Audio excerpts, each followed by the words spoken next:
సంతోషం, సంతృప్తి. ప్రపంచంలో వెలకట్టలేని సంపదలు రెండే రెండు. ఒకటి మనశ్శాంతి, రెండు సంతృప్తి. ఈ రెంటిని సంపాదించుకున్నవారు అమిత సంతోషాన్ని, సంతృప్తిని అనుభవిస్తారు. సంతోషం, సంతృప్తి ఒకదానితో ఒకటి అవినాభావ సంబంధం కలిగి ఉంటాయి. మన శ్రమకు మించిన ఫలితాన్ని కోరడం, అర్హతను మించి ఆశించడం ఎల్లప్పుడూ దుఃఖ హేతువే. సంతృప్త భావన త్రికరణాల్లో వ్యక్తమైనప్పుడే దాన్ని ఆసరైన సంతోషంగా భావించాలి. మనోవాకాయ కర్మలలో సంతృప్తిగా ఉంటేనే మనం నిరంతరం సంతోషంగా ఉండగలం. నిరంతర ఆనందం బాహ్యపరమైన కోరికలలో లేదు.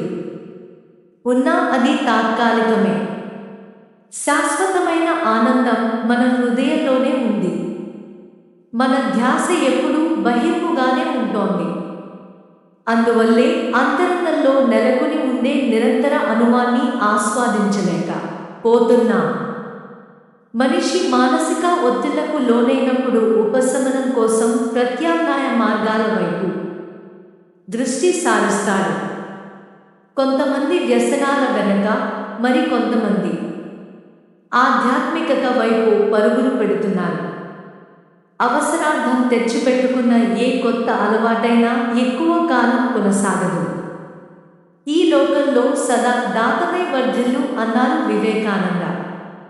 తన వద్ద ఏమీ లేకపోయినా ఇవ్వాలనే భావన కలిగి ఉంటే లేని అనేది ఉండదు. సంతృప్తికి చిహ్నం నిజ జీవితంలో లేకపోవడం.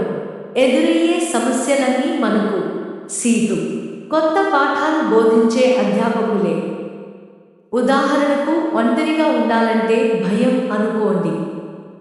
ఒంటరిగా ఉండే పరిస్థితి ఎదురైనప్పుడు ఏదో ఒక వ్యాపకం కల్పించుకొని ఇతరులతో కలిసి ఉండేందుకు ప్రయత్నిస్తాం. తద్వారా ఒంటరితనం వల్ల కలిగే భయాన్ని తాత్కాలికంగా పోగొట్టుకుంటాం. కానీ సంతోషాన్ని, సమస్థితిని కోల్పోతాం. ధైర్యంగా ఎదుర్కోగలిగే మనోపరిపక్వత అలవరుచుకుంటే ఏకాంతంలో ఉండే ఆనందం అనుభవంలోకి వచ్చి మనోబలం దృఢపడుతుంది. నిశ్శబ్దంగా, మౌనంగా ఉండటం, మాటల పొదుపు వల్ల సంతృప్తి లభిస్తుంది. మాటలో కాఠిన్యం, ఆవేశకావేశాలు వ్యక్తి కర్కశ స్వభావాన్ని తెలియజేస్తాయి. వాదోపవాదాలకు అవకాశం ఇవ్వకుండా క్లుప్తమైన, సరళమైన మృదు సంభాషణతో భావాలను వ్యక్తీకరిస్తే వాచక సంతృప్తి కలుగుతుంది.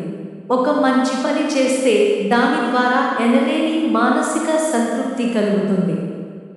అది ఉన్నవారి మొహాలు ప్రశాంతంగా ఉంటాయి. అలాంటి వారు క్షమాగుణం కలిగి ఉంటారు. మాటల్లో, చేతల్లో సంతోషం, సంతృప్తి కలిగి ఉండటం ఆధ్యాత్మిక సాధనలో తొలిమెట్టుగా భావిస్తారు. చీకటి లేని వెలుగుకు విలువ లేదు.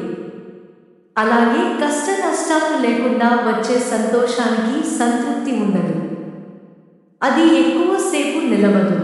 ఓర్పు, సహనాలతో పరిస్థితులను ఎదుర్కొంటూ తద్వారా వచ్చే విజయంలోనే అసలైన సంతోషం, సంతృప్తి లభిస్తాయి. ఆరోగ్యాన్ని కాపాడుకోవడం, ఇతరులకు సహాయపడటం, క్రమశిక్షణ కలిగి ఉండటం, మనస్సును నియంత్రించుకోవడం వల్లనే జ్ఞాన మార్గంలో పయనించగలం. అది అలౌకిక సంతోషాన్ని, సంతృప్తిని ఇస్తుందన్నది